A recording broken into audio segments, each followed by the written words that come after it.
موعد وتوقيت مباراة ريال مدريد ومانشستر سيتي القادمة في الدوري أبطال أوروبا 2023 والقنوات الناقلة. في البداية صلوا على النبي ودعمونا بلايك للفيديو والاشتراك في القناة.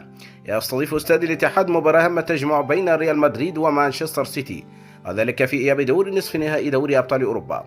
يواجه فريق ريال مدريد نظير مانشستر سيتي في اللقاء القادم، وسيحضر فريق ريال مدريد للمباراة بكل قوة من أجل حسم اللقاء لصالحه. أما فريق مانشستر سيتي سيدخل اللقاء وعينه على تحقيق الفوز وحسم الأمور لصالحه على ملعبه. المباراة تقام يوم الأربعاء القادم 17 من مايو 2023، وتنقل المباراة عبر قناة بين سبورتس بصوت المعلق حفيظ دراجي.